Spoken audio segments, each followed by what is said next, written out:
The Wonderful One seems genuinely unheard of, which is absolutely insane for a game from Hideki Kamiya. Remember, this is the guy that directed Resident Evil 2, Devil May Cry, Beautiful Joe, Okami, and the Bayonetta series. At the time of writing, there are only 6 Steam reviews and 1 community post, and the game's been out for an entire month. There isn't even a Wikipedia page for it. So let's take a look. The Wonderful One is a standalone spin-off game of The Wonderful 101 and was released on June 21st, 2023. Developed by Platinum Games, this game is a side-scrolling action shooter starring Luca, aka Wonder Goggles, who's training to complete the Sentinels training program to become a full member of the Wonderful 100. It's a virtual training world in a computer that at first seems like a tutorial, but it's actually where the entire game takes place. It was first released as a 2-part DLC for the Wonderful 101 Remastered, with the standalone version being released separately for Kickstarter backers, with the only difference being that there are achievements included, and it's not DLC. There isn't a ton of story here to digest, but what's here is quite good.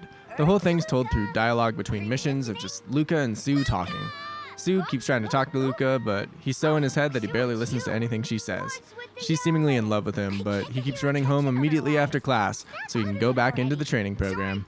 Since the game's so new, that's about all I'll say about the story, but it's definitely decent, and it shows the growth of Luca on his journey to join the Wonderful 100. I'm a bit conflicted about how to feel about this game. On one hand, it's really cool to see the Wonderful 101 universe expanded and have more content for the game, even in a lower budget, side-scrolling form.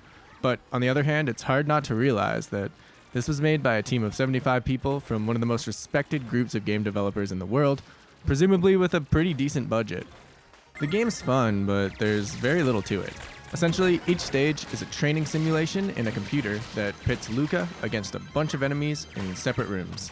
It often feels like a procedurally generated Metroidvania-esque game, with very simple geometry and blocky grid-based environments to navigate around and enemies that respawn when you enter rooms. It's all very low-budget indie. Controls are fast, tight, and responsive, though I found the default controls to be absolutely horrible.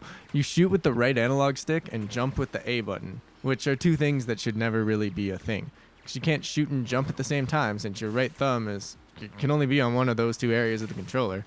If you're in big picture mode on Steam, you can reassign your controls to make this make way more sense.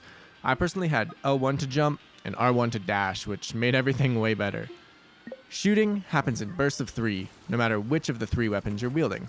This never changes either. The arsenal you start with is the arsenal you finish with no weapon or character upgrades whatsoever.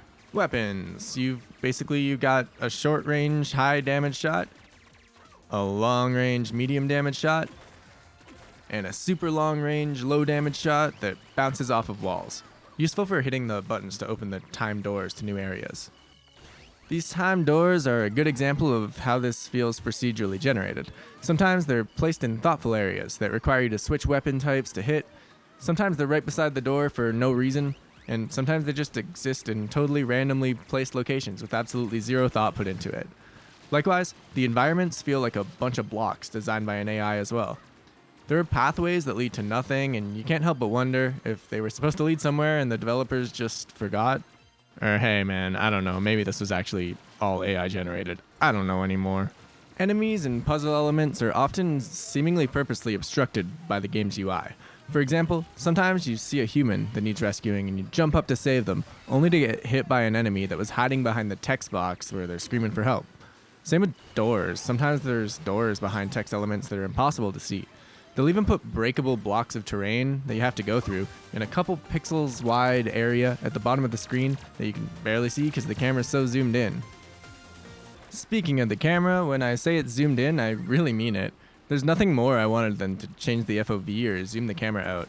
You often can't see where a jump is going to lead you, and doing the leap of faith can lead you to a massive amount of enemies or a room that you can't backtrack out of in case you missed something earlier. In a way, that feeling of the unknown transfers over to the simple mechanic of doors as well. You have absolutely no idea if a door that you go through is going to lead you to a bunch of enemies that instantly damage you and ruin your combo, an empty room, or a boss battle. Boss battles. They throw these at you pretty often, but there's really only 2. 3 if you count the final boss. You've got this robot that you have to jump over and keep shooting his back, and this large sock thing that you have to shoot the top of. For the sock guy, you can actually just hang in the bottom right corner of the screen, and the AI gets all messed up and he can't hit you. Sorry for the minor spoiler, but there's very little content to talk about here. So the final boss is a spider, and by far the best fight in the game. It plays like a bullet hell twin stick shooter. It was actually really fun. Not particularly hard, I didn't die or anything, but fun. Actually worth mentioning, I didn't die once throughout this entire playthrough. I'm not saying I'm good, I'm saying it's easy to run through. The scoring is based on time and combos. Each kill you get without getting hit gets you a combo, and as long as you don't get hit, the combo keeps going up. As I said earlier though, good luck, since every time you walk into a new room there's a 50% chance, probably higher, that you'll be instantly damaged.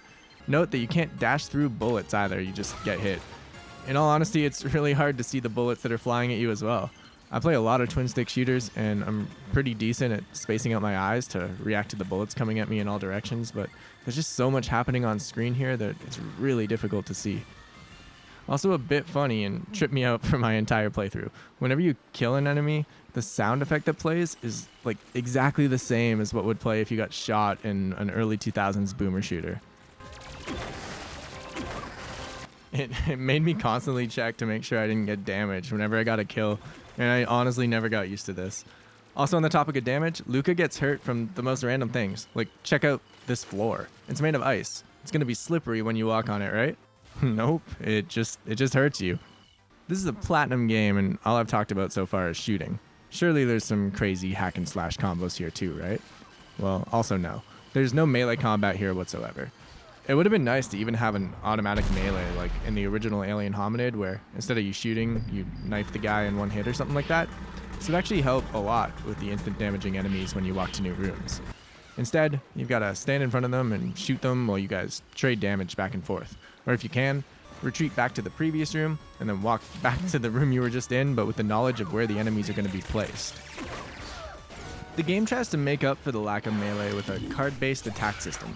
You collect cards by playing well, and you can bank them and then use them as super attacks with a different cost for each, and each attack will have a different effect on the enemies on the screen. You can cause damage to everybody on the screen, slow them down, damage all of the enemies that are in the air, a bunch of stuff like that. It's super useful if you're getting swarmed, but there isn't really any strategy to it. You mostly just keep banking cards while you play until you get stuck, and the longer you go without getting stuck, the more cards you'll have and the better your super attack will be. It seems like there was probably going to be more to this, but I'm going to guess that it had some content cut. Man, I feel like I'm being really harsh on this little game, but I was honestly kind of disappointed by it. I tried to get in the headspace that I was playing a game developed by one guy in Unity on his free time, or even the reality that it's just a side spin-off DLC thrown in for fun for a Kickstarter project, but they're charging money for this, and it's hard not to see it as being a bit damaging to the wonderful 101 IP in its current state.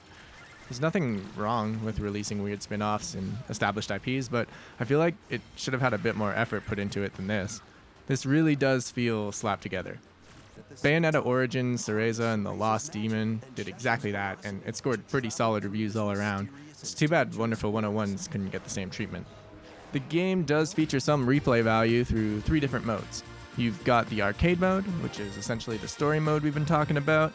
On top of that, you've got challenge mode, which instead of playing through the full campaign in one, you can select which training missions you want and then run through it for high scores. It's really just a level select, not a mode. And then there's the caravan mode, which is a time mode where you get 5 minutes to see how far you can get and how many points you can rack up. There's also an online leaderboard to compare scores with your friends. This review's been really negative, I'm sorry, but it comes from a place of love. I love the first game. The soundtrack here is sick, but it's all songs from the first game. And the dialogue's communicated through surprisingly good voice acting, but it's all the voice actors from the first game. And the story that's being told it is good.